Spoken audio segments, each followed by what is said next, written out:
Hope St. Peter's listening. This report may one day help qualify me for that pass through the pearly gates. This case almost rushed me up there.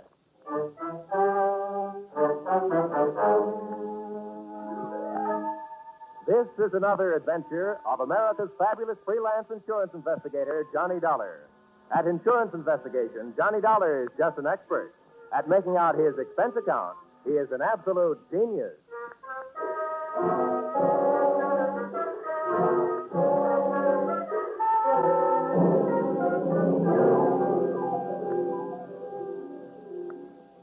Expense account submitted by Special Investigator Johnny Dollar. To Special Investigator Johnny Dollar. This one's on the house. I wouldn't even bother itemizing it, except that the whole thing is probably tax deductible. The following is an accounting of my expenditures during my investigation of Bonnie Goodwin. Or, she was under 21, but that didn't mean she was involved with nothing but minor vices. Or, murder ain't minor. Expense account, item 1. $12.40. Scotch whiskey and cigars consumed at surprise party arranged for me by one Mr. King Hart at my apartment in Hartford, Connecticut at 1:25 in the morning.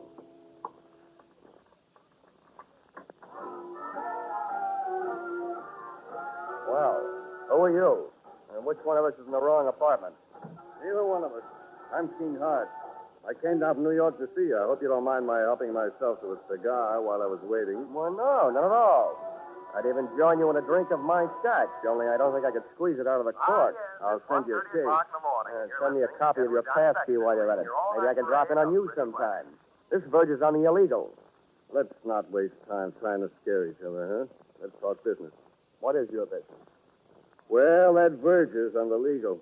That's why I need you. In your racket, you're well enough known to do me some good. In mine, I'm too well known to do it myself.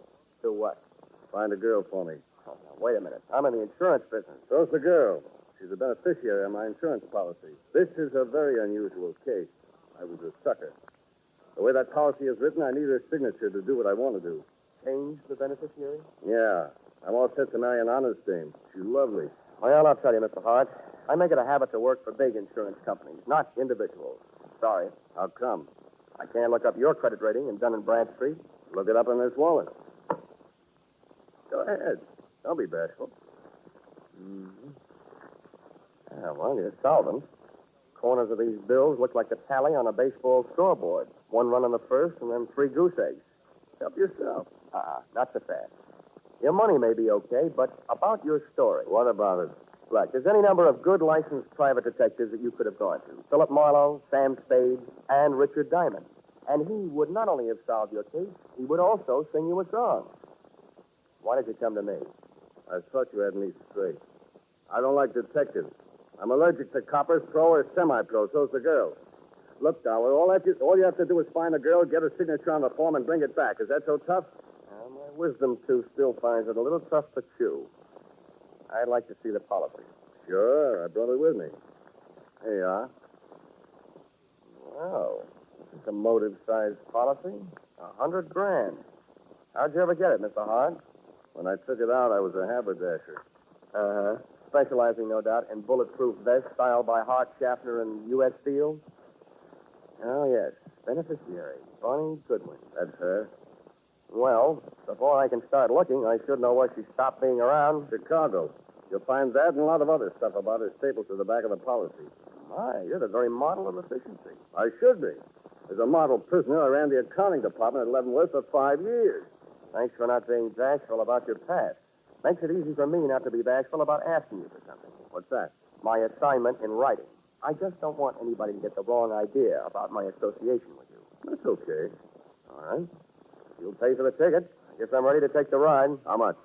A $3,000 retainer, and I'll bill you for my expenses. It's a deal. And don't hesitate to travel first class. Don't worry, Mr. Hart. Don't worry.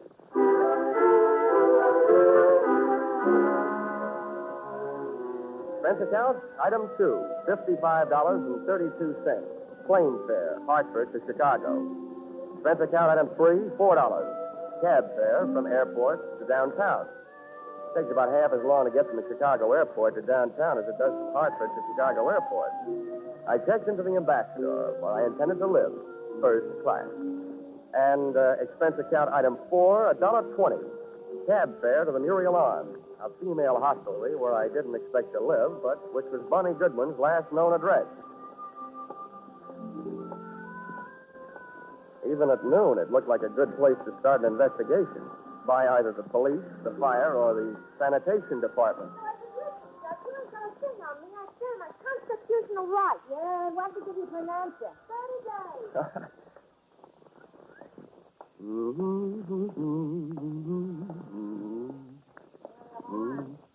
She is a callback after 4.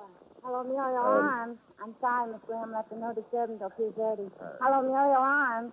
Call back after 2:30, please. Pardon me. Muriel Arms. No, she isn't. She'll be back in 5 days. Hey! Yes, sir. Where can I find the room clerk? That's me. Oh, good. I'm looking for a girl who used to live here. Her name's Goodwin. You remember her? Oh, the little princess.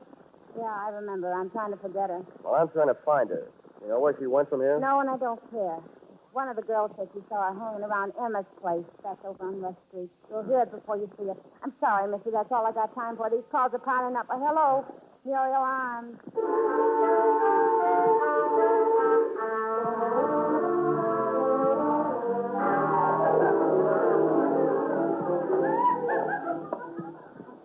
Say, bartender, where can I find Emma? I'm Emma, and no jokes. What do you want? I'm looking for a girl named Bonnie Goodwin. She ain't around. You told her she wasn't wanted around here. Well, that's your business. My business is to find her. Who are you? From the law? Well, from the law of averages, the insurance business. If you're selling insurance, you're going the right way. She needs some.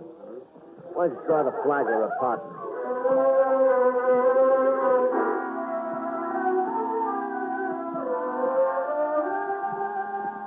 Not only did the Flagler apartment fail to produce Bonnie Goodwin, but so did about 18 other wayward way stations scattered from the Loop to the far north side. She was an easy girl to follow, but a hard girl to find. One of the things I learned along the trail was that Bonnie's heart was apparently no express train. It made a lot of local stops. And one of the things I was reminded of during the tedious search was a philosophy passed along to me at a tender age by an old Pinkerton operator. He said, being a detective is 90% legwork, just like being a mailman with no address on the letters.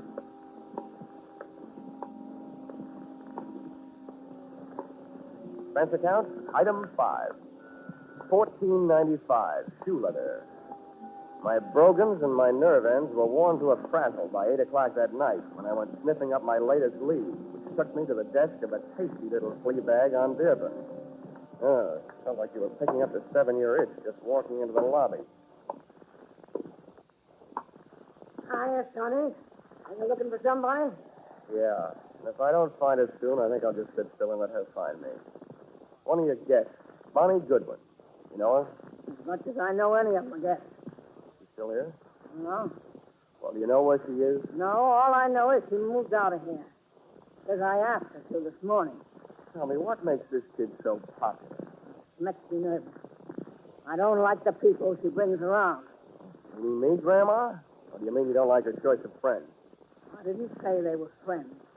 No, I'm through talking. Beat it. Now, wait a minute. I've got to find... Now, listen, little boy. I'm awful good at not talking when I don't feel like it. And right now, I don't. Save yourself some time and get out of here. Okay. Well, I know what was wrong with that little Red Riding Hood story. Grandma was the wolf. Boo! Oh, nuts. Hey, What? Hey, I think I want to talk to you. Go away. Don't bother me. You were asking about Bonnie, weren't you? I'm a friend of hers. Oh? Well, where can we talk? Well, we better get away from this lobby window. Come on. Where you headed? Out of town? Huh? Oh, the suitcase? Mm-hmm. No, I just came back for the last of our things. Bonnie and I took an apartment today. Your roommate, huh? Yeah. What do you want with her? Wait a minute. Can you think of any good reason why 2 men should be following you? Where? Don't turn around. Where can I meet you? You're not going to leave me. Just long enough to get where we're going. Where's a good place? The hangover house on North Clark. Who do I ask for when I get there? What's your name? Say, please. Why can't I go with you? I want to find out who's being followed, you or me. Now, there's a hack stand. You take the first cab, I'll take the second. Bill and Darby take the third, and then we'll know.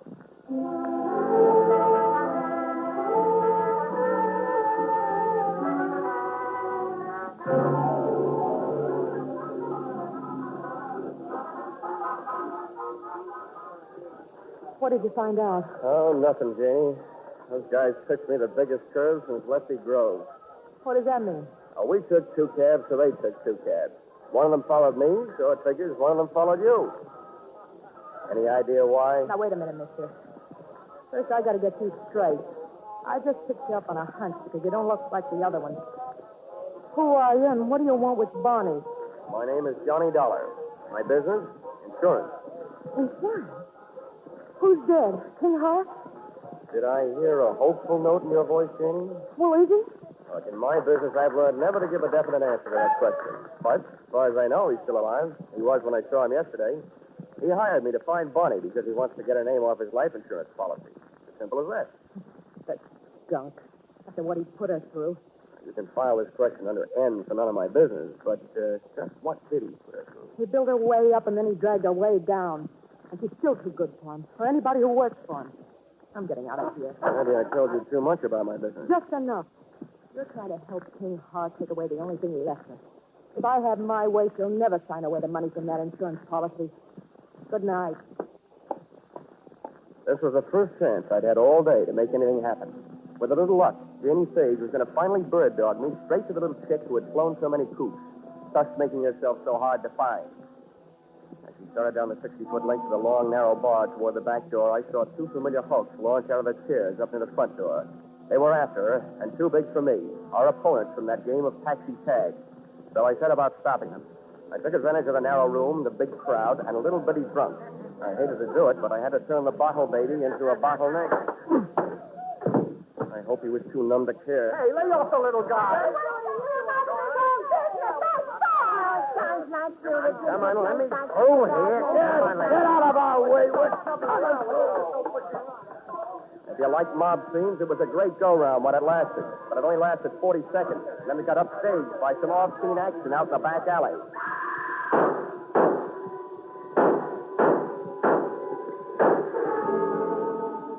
The crowd went out to look. I didn't. Somehow I knew.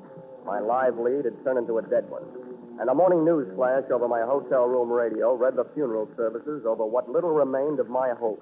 Guns roared on Chicago's north side again late last night when 6 slugs tore the life out of a 105-pound brunette in an alley shooting reminiscent of the early 30s. Listed at the city morgue as dead on arrival, the body was identified as that of 19-year-old Bonnie Goodwin, ex-girlfriend of the notorious hoodlum King Hart.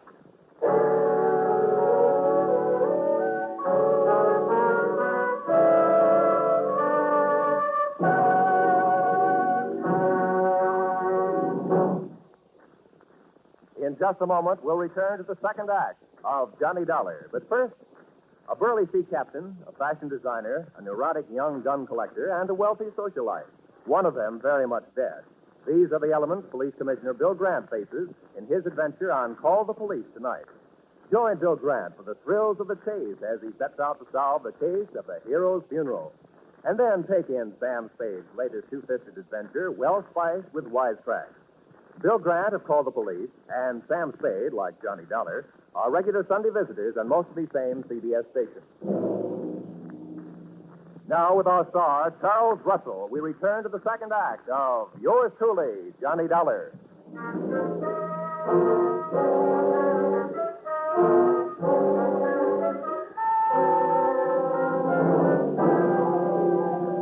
In an alley shooting reminiscent of the early 30s, listed as dead on arrival at the city morgue, the body was identified as that of 19-year-old Bonnie Goodwin, ex-girlfriend of the notorious hoodlum King Hart.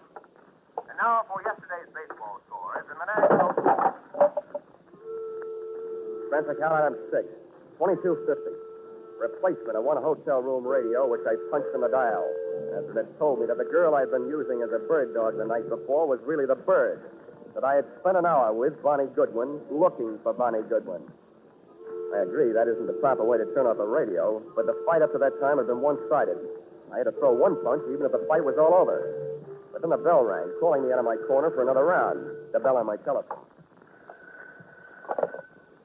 Hello. Hello, Dollar. Yeah? This is King Art. I just got in town. I'm at the airport. Well, 9 a.m. News travels fast. You got private lines to the major morgues of the country? A friend of mine told me last night. Yo, Emma. What the devil happened, Dollar? I'm not sure, Hart. It could be that you used me for a leadoff man on a relay team. You hire me to find the girl, then hire some gunmen to follow me. And when I find her, boom. Now, wait a minute, Dollar. From now on, it looks like you don't have to worry about who's going to collect on your insurance. Do you, by any chance, collect on hers? That's out of my line these days. And flying 800 miles just to be at the scene of the crime has never been one of my habits. I'm not so sure you just flew in, but I'm dead sure that I'm not on your payroll any longer. Dollar, listen to me. You listen. I didn't follow through last night because I didn't want to be picked up as a material witness. But first, I'm going out to prove a few things that'll keep me from being picked up, and then I'm going to make my report to the police. Aren't you jumping the gun, Dollar? You know more about guns than I do, but I learned a lot about Bonnie Goodman while I was tracking her down yesterday. And one thing I learned, I like her kind better than I do yours. There wasn't anybody around to help her last night when she needed it. But I'll bet she had plenty of help making her first big mistake. Probably from you.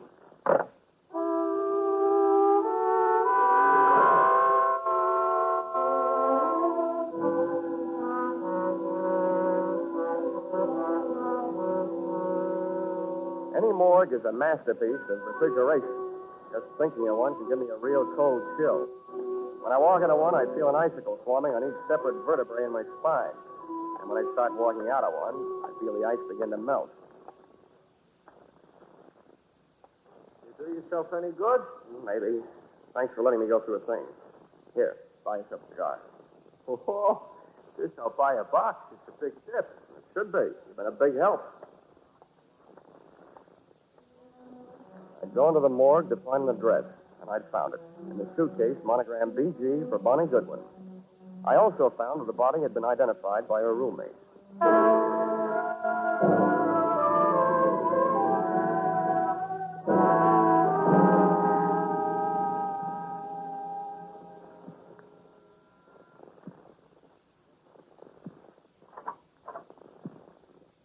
What do you want? I was a friend of Bonnie Goodwin's. I want to talk to you about her. You're no friend of hers. I knew them all. Leave me alone. There's nothing to talk about. She's dead, isn't she? Yeah. And I have a pretty personal interest in it. Why? I was with her just before she walked into the alley. And you might be interested to know that she was using your name. How do you know? You don't know my name. Janie Page. I see you're packing. I might be unpacking. When you pack, you fold things on the bed. When you unpack, you put them on hangers as you take them out of the bag.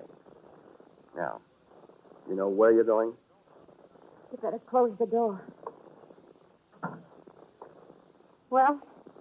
I don't have to be a quiz kid to figure out that you're leaving because you're scared. You're probably running away from the same thing Bonnie didn't have a chance to run away from. I'd like to find out what it is. Bonnie didn't have any big brothers looking out for her. What's your angle? I'll break it down for you. About 10% of my interest is keeping myself from being implicated in what happened last night. The other 90% might get me a merit badge in a Boy Scout troop. I'm just trying to do my good deeds for the day. I'd like to see somebody get paid off. Who's your candidate? King Horse? He's one of the people she was afraid of. For a little girl, she had a lot of people after her. Did she double-cross too much, talk too much, or just know too much? She knew too much. About what kind of thing? The kind of thing smart people stay away from. What didn't she? Couldn't. For a girl being mixed up with the wrong people is an incurable disease. She just wait it out. Mm-hmm. I see what you mean. You can't throw a bad reputation into reverse. If you can stand a compliment, you strike me as being a gal who might have a better chance than most of busting out of this unsmart set. I can't figure you out. What do you really want from me? What are you doing here? Who are you working for? I always feel sorry for you kids. Particularly the nicer ones. Oh, who knows? Maybe I'm just being selfish. Maybe this is a good chance for me to show off in front of heaven. I'd like to revise those percentages I gave you. From now on, let's call it 10% me, 10% Boy Scout, and 80% you. Well, now that I've cut you in for most of the profits, I'll get some help. I haven't got much to give you, but I think it was King Hart. Why? Is that insurance policy? That'd be one good reason. And the others? She brushed him. He wanted to marry her, but she brushed him. He was crazy jealous. King Hart claims he was in New York at the time of the shooting. If he can prove it, he's clear. But assuming that he did have some gun work to do in Chicago, who would he hire to do it? A guy named Joe Emma, by any chance? Joe Emma. He'd be more interested in shooting King Hart. They split up over Bonnie Goodwin. Emma wouldn't leave her alone till after Hart got out of town. Is that enough reason for him to kill her? I don't know. I don't know how jealous he got. There's only one other thing I'd like to know. What? How I'm going to help you. I want to do something more than just help you pack. Hey, how does this sound? You and Bonnie are about the same type, same build, same hair, close enough to confuse anybody in a dark alley. Hey, what have you got If I going? could get a little story published on the first page of the evening paper to the effect that the body in the morgue, originally identified as Bonnie Goodwin, is not Bonnie Goodwin, that it was identified in error and actually is you, Jenny Page, I think we can sweat Bonnie's killer out in the open, trying to finish the job. Hey, what are you trying to do to me? I'll get killed. No, you won't, because you won't be waiting here for them. I will.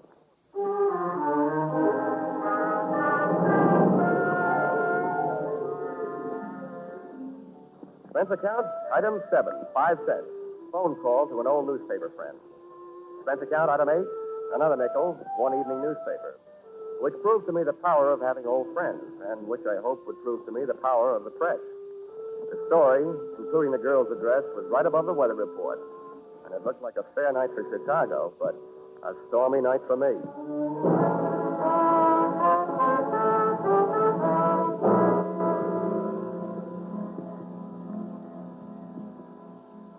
I learned early in my career that when you're waiting in an apartment for the arrival of killers, don't just wait. I opened a window onto the street, made myself a pot of coffee, sandwiches, sat down in an easy chair facing a door near the telephone, and had a picnic. For dessert, I had a sweet, rich idea, which made me feel much better. When a little after 10, I heard a car pull up outside. When I heard footsteps coming up the hall 20 seconds later, I took the telephone out of its cradle, dialed 1 to get rid of the telltale tone of a line not in use.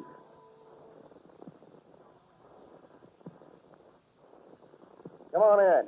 It's unlocked.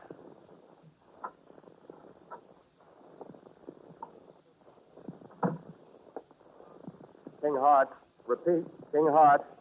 What are you up to, Dollar? I'll tell you what I'm up to. At the other end of this phone line is a police lieutenant listening. He knows that you're here with me, so don't get rough. I don't care who's listening. Where is he? Who? You know who, Bonnie. That body down some more than her. I wish I had this much luck fishing. People seem to bite easier. I suppose you're here because you missed her the first time. Don't be stupid. I'm trying to save her life. Where is she? She's sitting next to the lieutenant who's listening on this telephone. I don't believe it. Come on. You can talk to her. Okay. But you better be right. Here, take the phone. Right over the head. Oh.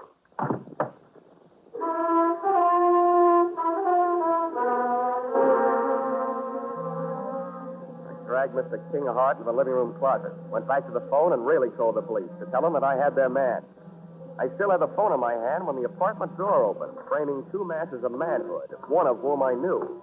So this time, just to play safe, I said into the live phone, Joe Emma, and help her. Shut the door, Andy. Yeah. Well, if it ain't our insurance sale, who you talking to with that telephone? The police. I just gave them your name. Hang it up. Okay. Pretty smart trick, guys. But I got news for you. What you just did ain't even evidence. But you ain't gonna be around to corroborate. We ain't gonna be here when the cops get here. Now, where is she? If you're looking for Bonnie Goodwin, your search is narrowed down. You've got the whole rest of the world to look because she ain't here. Now, where is she? Hey, Emma. She's hiding in that closet there. The knob just moved. Huh? That's where you got her. Okay, Angie, stay on this guy. I'll take care of Bonnie. On out, sweetheart. I'm coming, Joe! Where are you?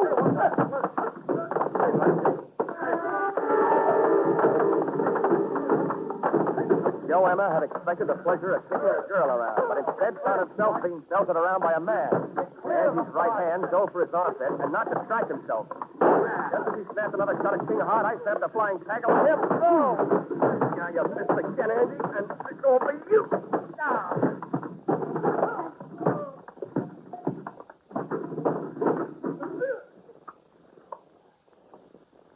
Congratulations, King. That's a delightful right hand you throw. Never mind that. Where's Bonnie? She's dead, Hart. I planted that newspaper story that she's still alive. I didn't read any newspaper story. I just came from the city morgue. The babe they got isn't Bonnie Goodwin. I never saw her before. Isn't Bonnie? Well, then why did... Oh. Emma kills her roommate in the dark alley by mistake. So Bonnie switches identities to make herself officially dead so she can live longer. Where is she? I want her back. I thought all you wanted was to get her name off that insurance policy. That isn't true. But if I wanted an insurance investigator to find her, what else could I tell you so you take the case? I want her back. You'll have to make up her own mind about that. For you, I'm not playing Cupid. I'll tell you what I'll do. You tell me all the sweet, pretty things you want to say, and I'll repeat them to her.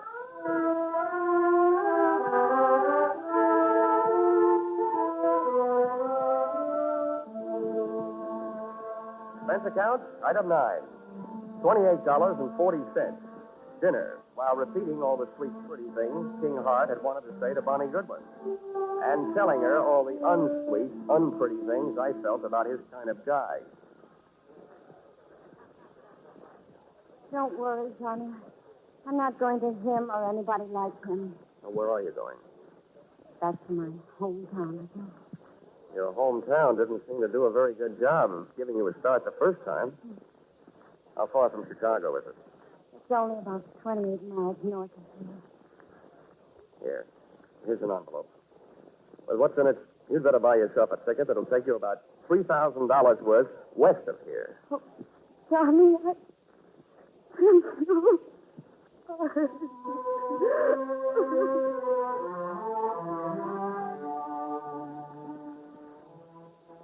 Expense account, item 10, 20 cents. 2 beers, one for me and one for King Hart. I told him that his money was taking Bonnie on a little trip back to happiness. And he told me that if I ever expected to collect any expense money from him, I knew where I could go. Expense account total, $163.55.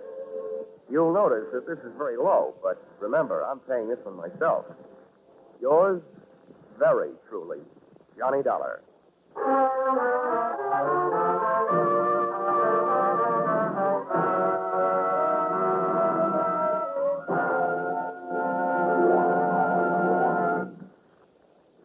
Yours truly, Johnny Dollar, directed today by Gordon P. Hughes, stars Charles Russell, with script by Paul Dudley and Gil Dowd.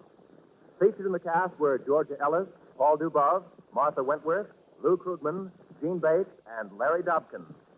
The special music is written and conducted by Leith Stevens.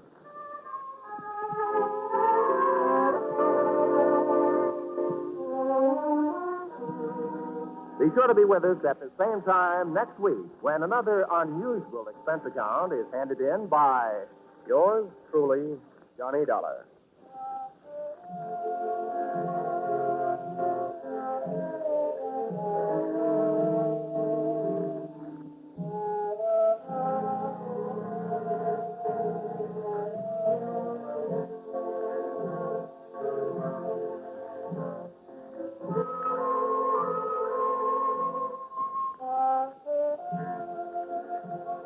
Cheek to cheek, I'm in the mood for love. Isn't it a lovely day? That's what you think. Nope, that isn't just a mixed-up sentence. That's just for the top hits you'll hear on your hit parade on parade tonight. Top hits from 1935.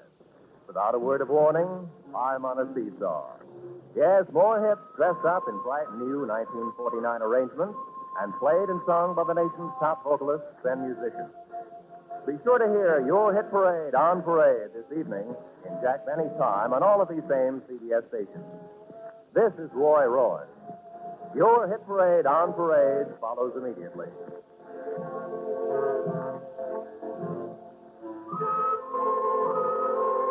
This is CBS, the Columbia Broadcasting System.